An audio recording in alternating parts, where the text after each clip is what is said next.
Bueno, sinceramente no veo por qué he estado defendiendo lo contrario, ¿no? Porque la validez de una historia, en el sentido de que reproduce la verdad del pasado, es digamos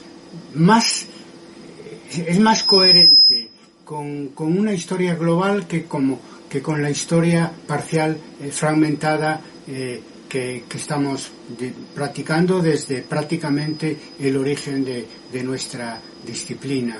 Es decir, que nuestra profesión tendrá mayor credibilidad si es capaz de ofrecer en sus investigaciones, en los resultados de sus investigaciones, una imagen global de ese pasado. O sea, global y validez es que van juntos, ¿no? Lo sorprendente es que hasta ahora no haya sido así. O sea, que las implicaciones de la fragmentación van por ese camino. Es decir, cómo podemos validar como conocimiento verdadero algo que explicamos de una manera fragmentaria. Esa es la gran pregunta desde el punto de vista de la epistemología para el historiador del siglo XXI.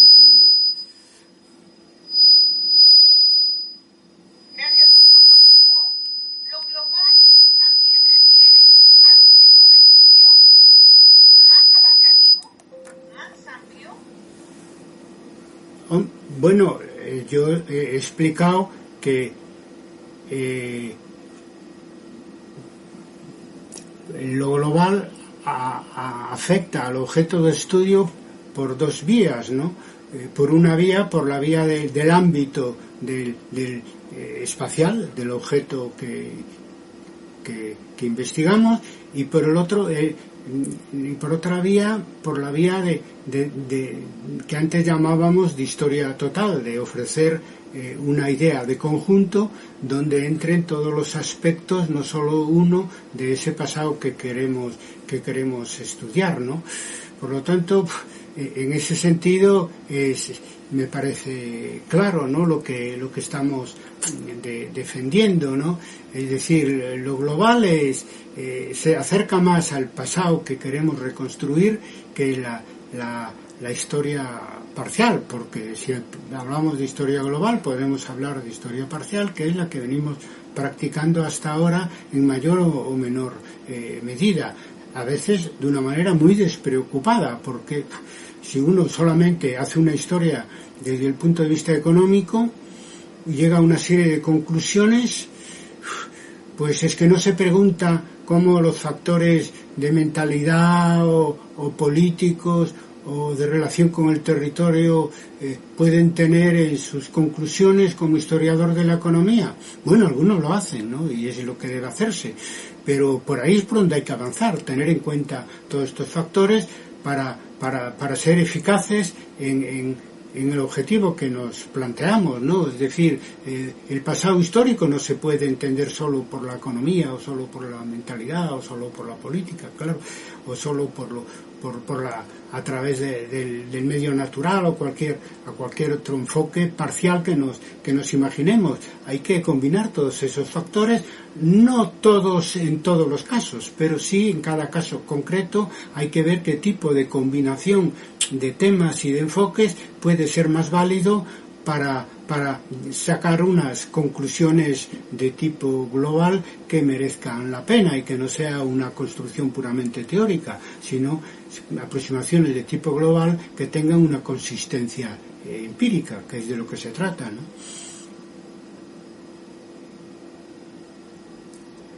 Gracias. Sergio Naime pregunta que si el conocimiento histórico está en crisis. Bueno, el conocimiento histórico y la crisis de la historia, se habló de eso, yo que sé, principalmente en las décadas finales del siglo pasado, ¿no? Pienso que ya en el siglo XXI lo que tenemos encima de la mesa son propuestas distintas. Ya, como sabéis, no se habla de la crisis, se habla de de que, por ejemplo, del retorno al positivismo, bueno, no se habla tanto como que se practica. O en su momento incluso de la propuesta posmoderna, sobre todo en el ámbito académico anglosajón y zonas de influencia. Nosotros hemos hecho desde Historia de Debate una propuesta de nuevo paradigma historiográfico, etcétera. Estamos más bien en una fase de debate de cómo debe formularse nuestra profesión en el siglo XXI. Hemos dejado décadas atrás la crisis de la historia. Ahora estamos más bien viendo cuáles son los paradigmas que deben imperar para el ejercicio de nuestra profesión en este siglo. Conclusión, que lo de la crisis de la historia pues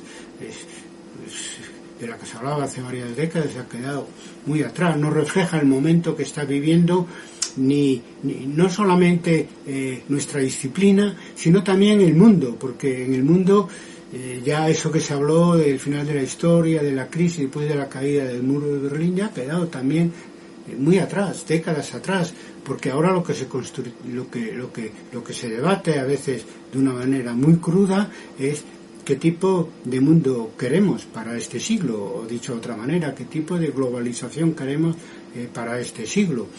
Por lo tanto, el historiador debe, para definir su oficio, pero debe tener un pie en la realidad actual, no tanto en la realidad pasada. Cuando se hace historiografía, se encadenan las diferentes tendencias, paradigmas anteriores en función del contexto de cada momento, contexto social, político, económico. Pues bien, hoy el contexto ha cambiado tremendamente en el tránsito del siglo XX y al siglo XXI, y estamos en una fase de construcción con propuestas bastante diferentes, incluso antagónicas, tanto en el plano de la historia inmediata como en el plano historiográfico.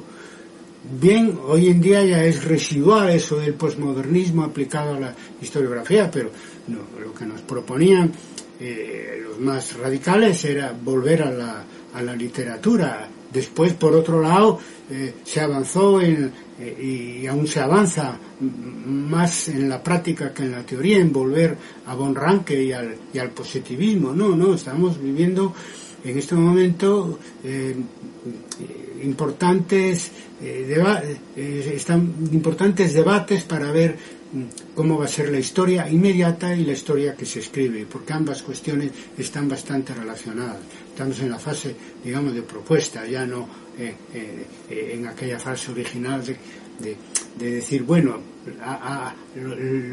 Anales, el marxismo, bueno, estaba en crisis, bueno, ya pasó. Ahora más bien lo que hay que ver es cómo podemos extraer de las enseñanzas de los nuevos historiadores del siglo pasado para definir lo que debe ser el historiador en el siglo XXI. En Historia de Debate lo estamos haciendo porque tampoco somos partidarios de hacer tabla rasa del pasado historiográfico, y menos todavía de lo que se llamó la revolución historiográfica del siglo XX, pero ha quedado, como todas las revoluciones del siglo XX, atrás. Estamos ya en el siglo XXI, y aunque a veces no lo sabemos ver, pero tampoco porque no nos fijamos demasiado, porque no estamos demasiado atentos a la actualidad, porque en definitiva Marc Bloch, en Introducción a la Historia, decía una vez que el historiador se parece más a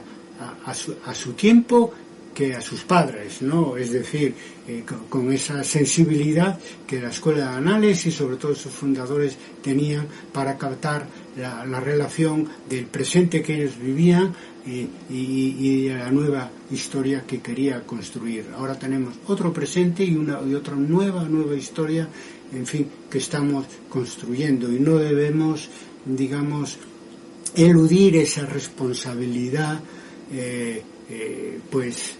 discutiendo como si estuviéramos 30, 40 o 50 años atrás, con lo cual no quiere decir que esas discusiones históricas, historiográficas del siglo pasado no hubieran sido importantes, porque lo fueron, y además que no podemos hacer historiografía actual si no dominamos y juiciamos de una manera crítica y autocrítica lo que fue la historiografía pasada, la historiografía del siglo XX.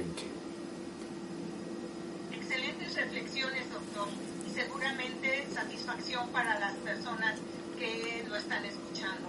Gloria Carreño comenta que las fuentes de información son clave en el aspecto de la visión global de la historia. Es importante ir de las fuentes muy locales, como archivos institucionales, archivos particulares, de empresas, personales, de familias, que van de lo local a lo internacional. Y pregunta, ¿qué piensa usted de la relevancia de preocuparse por la guarda de archivos, por su organización y posteriormente por digitalizarlos? ¿Qué piensa usted? Pues claro que sí. Vamos a ver, una manera, dije en la conferencia, que las fuentes fragmentan la historia porque se refieren a un ámbito, pues eso, parcial, reflejan un aspecto parcial del pasado histórico. Pero una manera, digamos, de globalizar las propias fuentes, naturalmente, es la digitalización de archivos y ponerlas al servicio de todo el mundo, pues simplemente a golpe de clic en el ordenador, porque digamos que es la forma de globalizar lo que es la fuente y obligar con nuestras preguntas a que la fuente nos dé respuestas a esa necesidad de globalizar la historia pasada, porque en el caso de la historia presente, pensada como historia inmediata, no cabe duda, porque hay muchas fuentes, digamos, globales, ¿no? Pero en el pasado no hay esas fuentes, no existen esas fuentes globales, son todas de ámbito, digamos, parcial, local, concreto, ¿no? Y una manera de subsanar eso es hacer una fuente concreta, local, que parece que no da más de sí que lo que se puede extraer para una historia local y en el mejor de los casos para una historia nacional. Una manera de globalizarla es digitalizarla y ponerla al servicio de la comunidad académica internacional de historiadores, incluso de no historiadores, porque entonces sí que podemos hacer algo que hoy en día, es complicado de hacer, pero se hace, sobre todo si hay medios económicos, que es la Big Data, ¿no? Es decir, las grandes bases de datos. Bueno, las grandes bases de datos hoy, pues es el pan de cada día, ¿no? Porque esta sociedad genera mucha información y también de inmediato podemos acceder a ella a través de las redes. Pero ¿qué pasa si con toda la información de las fuentes históricas digitalizadas podemos hacer grandes archivos de datos para el siglo XIX, para la época de la colonia, para la época medieval, para el Imperio Romano, etcétera? Está por hacer, es decir, globalizar las fuentes para poder hacer una historia global de la época antigua, de la época medieval, de la época moderna, de la época contemporánea, siguiendo las convenciones académicas, digamos, europeas, o si queréis, lo mismo, pero para la época, las civilizaciones prehispánicas, para las colonias, para la época de la independencia y tal. Hay todo un camino por delante. Por eso yo decía que la historia global es digital o no será global.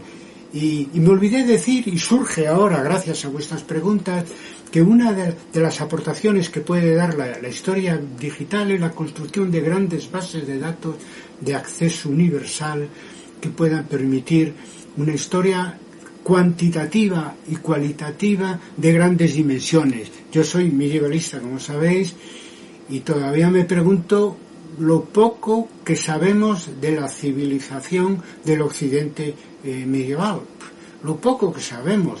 También en su conjunto, fin, la civilización del occidente medieval de mi amigo Charles Goff, y poco más, o la sociedad feudal de Marlowe, y poco más. ¿Y eso por qué?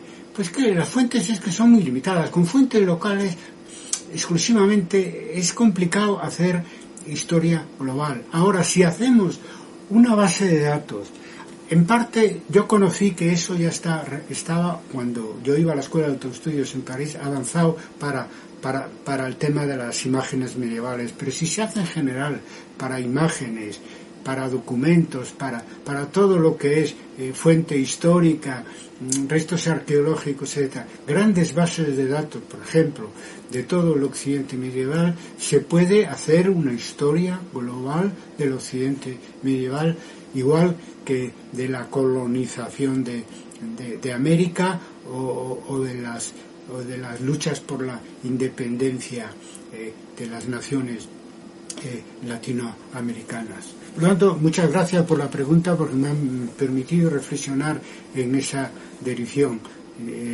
Nosotros sin fuentes no podemos hacer historia. Podemos reflexionar a la manera a modo de ensayo, lo que sea, pero no podemos hacer historia rigurosa. Para eso necesitamos las fuentes, y para hacer historia global necesitamos fuentes globales, y hoy las nuevas tecnologías nos lo permiten.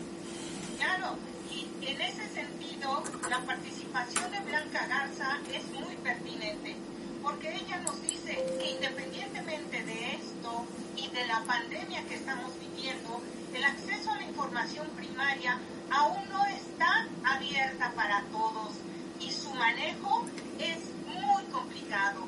Y sí, no todos los archivos están en la red. Hay muchos que todavía están esperando ser digitalizados, pero tendremos que esperar, no sé si decir varias décadas o varias centurias más. La maestra Rocío Merlos nos dice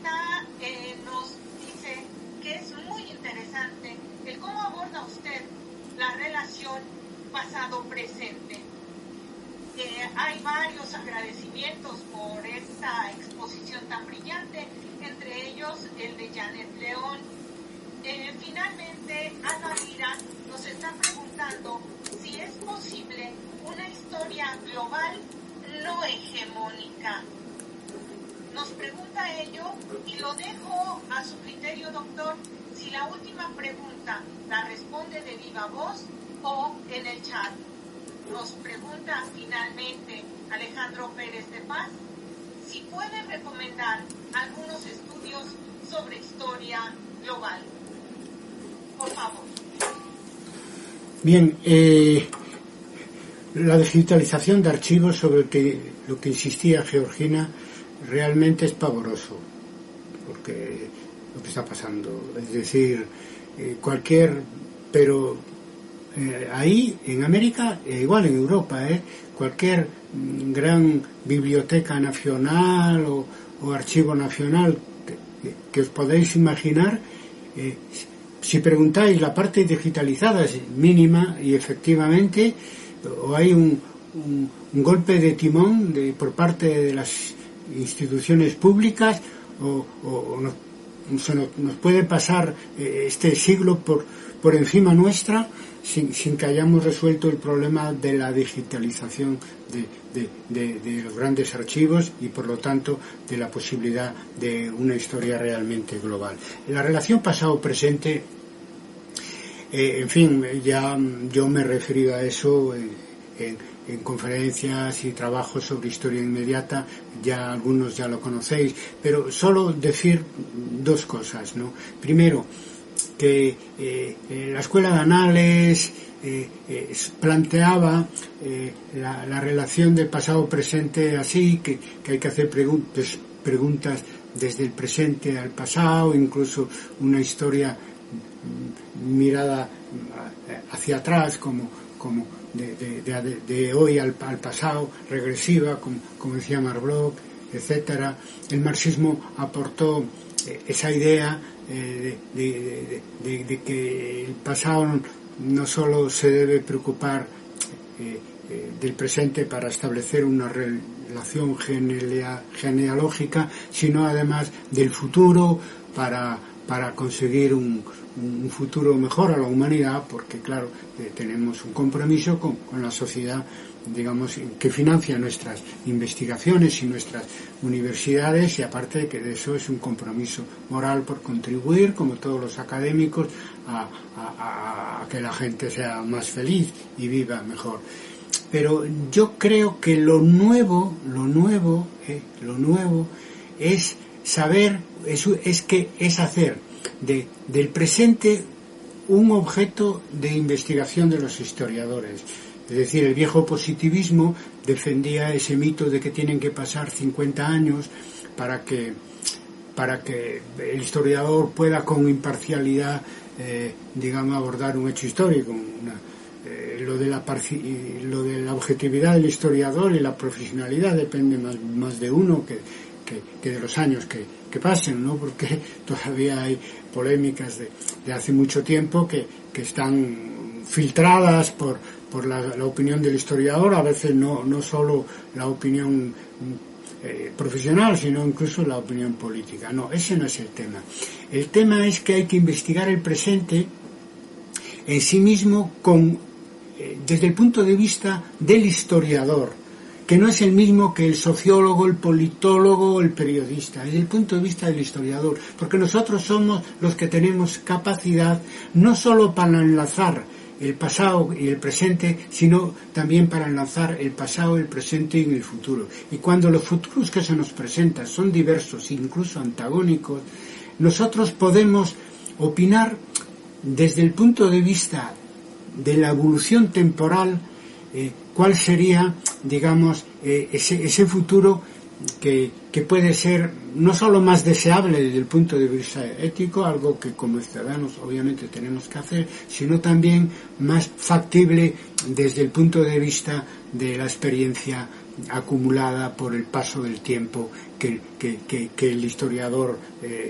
controla, ¿no? y puede aportar al resto de la sociedad. Conclusión: pasado, presente y futuro. Conclusión 2, que el presente como objetivo de investigación y de interpretación del historiador para justamente aportar hacia la construcción de un futuro que se presenta hoy por hoy ignoto. Es decir, el mundo ha estado dando bandazos desde la caída del muro de Berlín hasta hoy en día.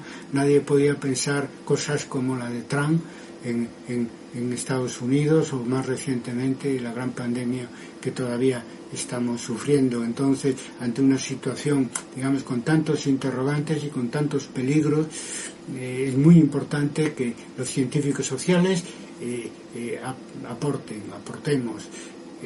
Y además sobre la base, autocríticamente hablando, de que no lo hemos hecho ante otras crisis anteriores, de la caída del muro de Berlín, no hemos tenido capacidad de prospectiva en ese sentido, ¿no? Y el historiador ahí puede aportar mucho, pero hay que anclarse al presente y tener un pie en el presente y otro pie en el pasado. Y la tercera pata de la mesa es el futuro, porque además, si hablamos en la conferencia de que el tiempo se acelera y lo que hoy es presente es pasado y lo que es futuro ya está aquí, nada más decirlo ya se ha corrido hacia atrás toda esa digamos división temporal en la que solemos ubicarnos nosotros y en general en las ciencias sociales. Ante una situación así hay que tener un pie en el presente y otro pie en el pasado, y con la mirada puesta en aportar algo a este futuro tan ignoto que tenemos encima. ¿Y cómo podemos aportar? Como una opinión política o no política como cualquier otro, eso por supuesto como ciudadanos, pero como historiadores tenemos mucho que aportar, porque en definitiva somos los profesionales del tiempo, ¿no? Es decir, no necesitamos una máquina del tiempo para regresar al pasado, lo estamos haciendo todos los días, ¿no? Por lo tanto, nosotros sí que podemos regresar al pasado y desde el pasado volver al futuro. Ya veis que entre un salto y otro el presente queda muy diluido. Este es el presente. Es en definitiva un pasado que ha dejado de serlo y un futuro que pronto será presente en esta fluidez temporal en la que tenemos que situarnos y saber lo que podemos aportar a esta sociedad que sufre, ¿no?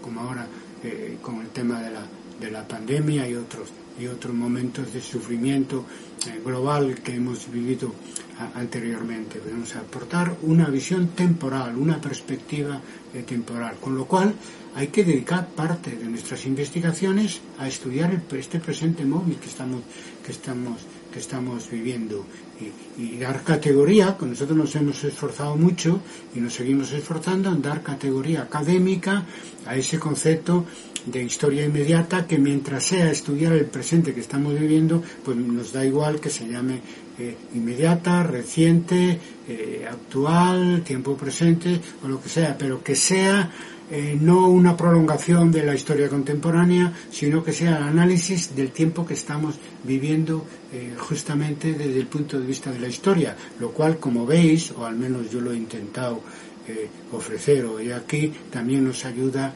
a entender, teniendo un pie en el pasado, otro en el presente y otro en el futuro, cómo debe funcionar el oficio de historiador. Y por último, si esta globalidad pues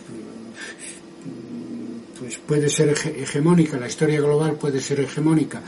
Si te refieres a la historia inmediata, pues bueno, es móvil también. Aquí ha habido una globalización neoliberal que hemos sufrido, pero ahora mismo el G7 ha decidido una tasa del 15% para las grandes multinacionales, que era, como sabéis, una reivindicación primero del movimiento antiglobalización, después altermundista, después del movimiento de los indignados, etcétera. Por lo tanto, en ese sentido, yo creo que la globalización neoliberal está en crisis, eso sí, y podemos avanzar a una globalización donde lo social cuente más que contaba antes para los neoliberales. Por lo tanto, lo que es hegemónico globalmente es fluido, inmóvil, y desde el punto de vista de la historia, pues como deciros, ¿no? Nosotros, si hacemos una historia global de un periodo histórico anterior, pues está sujeto a debate, evidentemente, como todo lo que son los resultados de nuestras investigaciones. Pero con todo el mayor debate es el actual, y va a ser el actual, ¿no?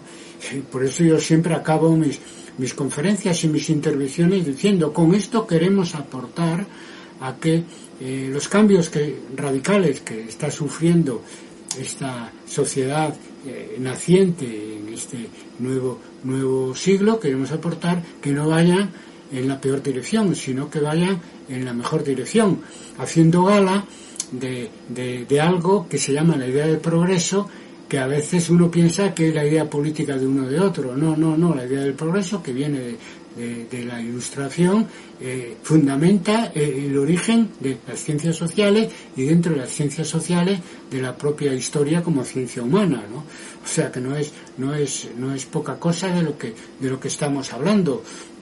Por lo tanto, lo que va a ser hegemónico ya veremos, ¿no?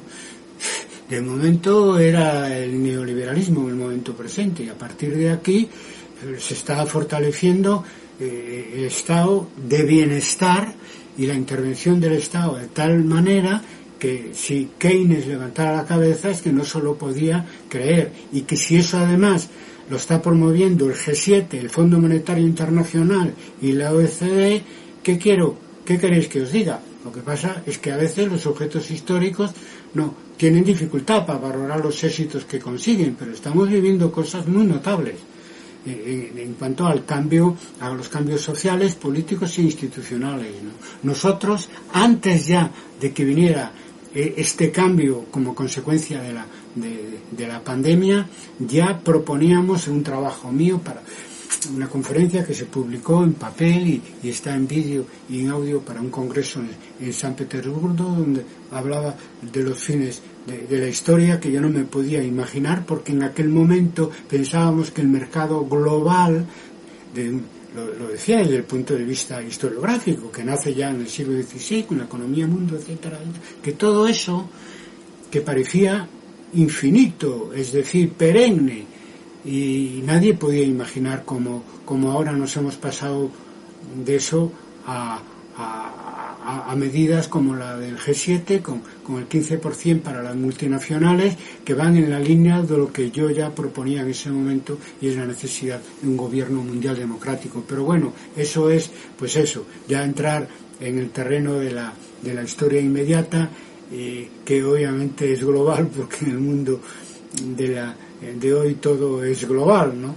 Yo lo que trato es de llevar esa dimensión global a los estudios históricos, pero sobre lo de hoy, claro, podríamos hablar largo y tendido, y que la perspectiva del historiador es de privilegio para entender el momento presente, simplemente porque el momento presente es un momento de cambios radicales, y que no sabemos lo que viene pasada la esquina. No lo sabemos, nadie lo sabe, porque nadie pudo prever, desde la caída del muro de Berlín hasta el COVID, nadie pudo prever los acontecimientos de las últimas décadas que están marcando la transición del siglo XX al siglo XXI.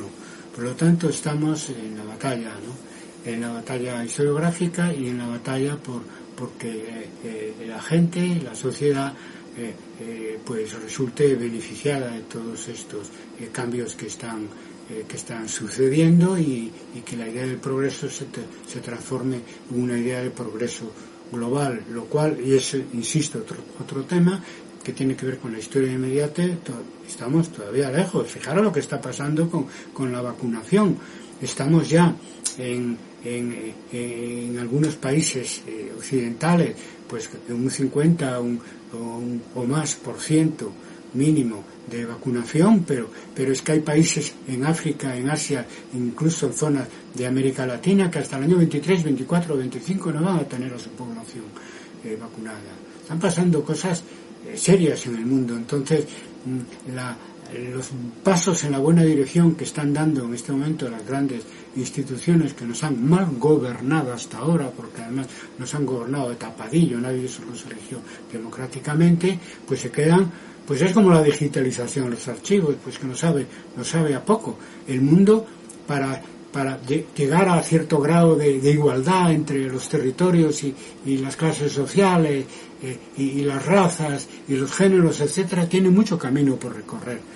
Y si, como decía Bloch, el hombre es más hijo de su tiempo que de sus padres, o sea, que de la herencia recibida, nosotros tenemos que ser fieles con este momento de cambio que vive el mundo global, obviamente, y aportar lo que sabemos, es decir, nuestro saber, que es hacer historia, y hacer historia hacia atrás y hacer historia hacia adelante. Creo que me extendí demasiado, quizás, Georgina, no sé. No, al contrario, esto ha dado pie para que otros de los escuchas, otros de los interesados, puedan formular otras preguntas que no sé si estés en posibilidades del tiempo para responderlas, o se quedan en el chat y las contestas de manera personalizada, por escrito. No, por mí no hay problema, Era la que te contaba en términos de si se pueden sugerir algunos textos para el estudio de historia global. Sí, es verdad, perdona. Sí, eso me olvidé decirlo. Mira, para lo que es historia mundial como historia global, sí hay textos. Generalmente están en inglés, pero sí hay textos. Para hacer historia mundial desde el punto de vista del ámbito geográfico mundial. Para después, las otras cosas que estoy tratando yo aquí, yo podría ofrecer las cosas que sobre las formas de hacer historia global o de hacer historia inmediata. En fin, hay bastantes conferencias mías y podcasts y textos a los que se puede acceder en mi página web personal. ¿Qué deciros? Es que tampoco hay mucho sobre esto de lo que he tratado hoy, ¿no? Salvo el tema notorio de la historia mundial anglosajona, ¿no? Y lo demás es algo sobre lo que estamos reflexionando, escribiendo y hablando desde hace poco, ¿no? Y en este caso en el marco de Historia de Debate. Y yo lo que puedo es ofrecer otras conferencias mías y otros textos míos que tenéis en mi página web, y sobre los que también se puede hacer comentario, porque como sabéis bien personalmente, bien como Historia de Debate, estamos en todas las redes habidas y por haber, y al alcance, digamos, de vuestros comentarios y opiniones, ¿no? Estamos construyendo una bibliografía sobre esto, porque la globalización, como historia inmediata, hablábamos ¿cuándo comienza realmente? Pues en los años 90 del siglo pasado, pues, que estamos en el año, ¿hace cuánto? 20 años, 30 años, 20, no es nada eso. Estamos, y esa idea de hacer una historia global que suscita la globalización actual, como preguntas al pasado desde el presente, pues eso, ¿cuánto? ¿1 año, 2 años, 5 años? Yo qué sé. Yo he empezado a reflexionar y a investigar esos temas en los últimos 4 o 5 años, o así, ¿no? Aunque, naturalmente, desde el punto de vista del nuevo paradigma historiográfico, pues ya eso llevamos 20 años con eso. Pero la parte de la historia global, pues en el manifiesto historiográfico de Historia de Debate del año 2001, pues se le dedica un ítem, ¿no? Uno de los puntos, nada más que es una expresión de buenas intenciones, nada más. Entonces, en ese sentido, claro, también podemos decir que nos avanza más porque estamos investigando. Yo mismo soy medievalista y dedico el grueso del tiempo a investigar sobre la Edad Media, pero es que también hay que dedicar a la historiografía del presente y a la historia del presente, a la historiografía inmediata y la historia inmediata un tiempo, vivir, como decía, con un pie en el pasado, otro en el presente y otro en el futuro. Somos observadores con una formación de historiador, de un momento de cambio histórico y un momento que están sucediendo cosas muy importantes. La última, naturalmente, la gran pandemia. ¿Cómo no reflexionar sobre eso y ver qué consecuencias tiene para la historia? Por lo tanto, yo animo a que otros trabajen también, y otros, yo sé que algunos colegas también lo están haciendo en la misma dirección, pero también tenemos parcelada la comunicación, porque unos lo hacemos en español, otros en inglés, otros en francés, en italiano, en alemán. Pero bueno, mira,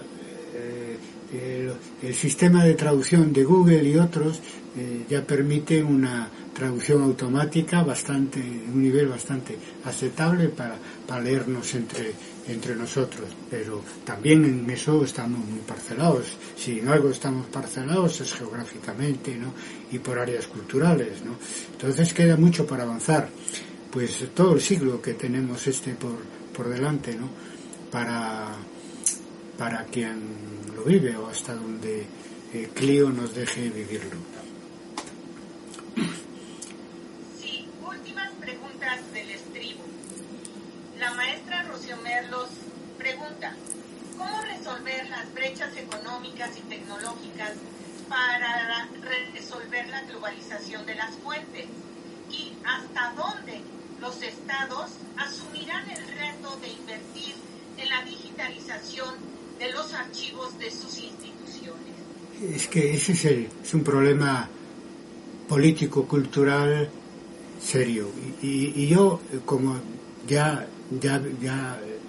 salió en otras preguntas y ya intervino sobre eso, para mí sería la conclusión de esta conferencia y el coloquio que sigue a esta conferencia. Es decir, que había que plantear públicamente, yo si tengo ocasión lo haré, la responsabilidad de las instituciones públicas en el tema del retraso en la digitalización de los grandes archivos. Quizá porque no hay motivación, pero se está gastando mucho dinero en edificios y en muchas otras cosas, ¿no? Y ese dinero podía gastarse en la digitalización de la memoria de la humanidad que está en los archivos, y no me refiero solo a los archivos de documentos escritos. Es que, claro, todo lo que es la historia ya de la parte final del siglo pasado y de este siglo, tenemos también los archivos sonoros, ¿no? Donde también hay, si acaso, un retraso mayor. Hay una abundancia, sobre todo, de fuentes escritas. Pero para la historia contemporánea y actual, naturalmente, son muy importantes los archivos sonoros. Y eso no hay financiación para eso. Hay que pensar por qué. Hay que pensar que a lo mejor es que los estados no tienen tanto interés en una historia global como nosotros estamos planteando aquí. Y eso es un problema político, porque los estados se resisten a la globalización, como ya sabemos, y además con cierta fuerza. De hecho, como no existen instituciones políticas de ámbito mundial, porque estos organismos a los que hice referencia desaparecieron con la pandemia, el G7, el G20, todos esos, la OECD, el Fondo Monetario Internacional, el Banco Mundial, todos esos desaparecieron, no dijeron ni mu durante el primer año, que fue el más duro de la pandemia. Y si no fuera por los estados, ¿cómo hubiéramos podido hacer frente a la pandemia? Afortunadamente, por ejemplo, en Europa pues hubo una acción de la Comisión Europea también, etcétera, pero los estados fueron el valladar que nos protegió de la agresión brutal del COVID-19. Entonces, ese es el problema. Los estados no están pensando en una globalización del acceso a las fuentes, simplemente porque en realidad le sigue interesando exclusivamente las fuentes para construir un discurso oficial sobre la historia nacional. O sea, siguen estando, digamos, en la retaguardia de todo el proceso de cambio que estamos y de globalización que estamos viviendo.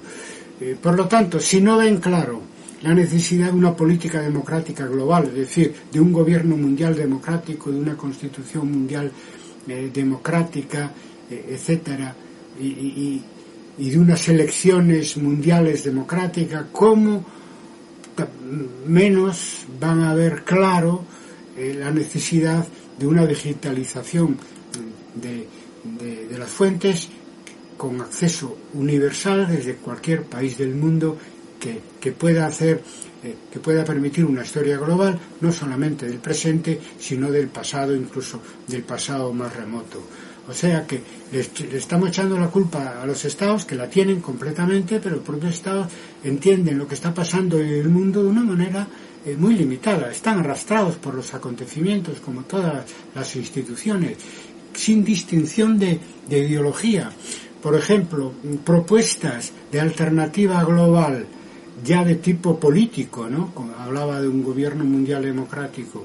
Ya no es que ni la izquierda ni la derecha están planteando eso, porque todos los partidos, de cualquiera que sea su ideología, se mueven exclusivamente casi en el ámbito nacional, en el ámbito del Estado. Entonces, cuando toda la sociedad política se mueve en el ámbito del Estado, pues sí, puede haber una preocupación por la historia nacional, pero no va mucho más allá de lo que muchos políticos entienden por historia, es decir, grandes figuras, grandes batallas, grandes historia institucional, historia diplomática, historia militar. Entonces no podemos pedir peras al olmo, ¿verdad?, en ese sentido. Pero eso también es fluido y está en cambio, porque esa manera de estructurarse políticamente el mundo, fragmentada en base a estados, etcétera, y zonas geopolíticas del mundo, etcétera, también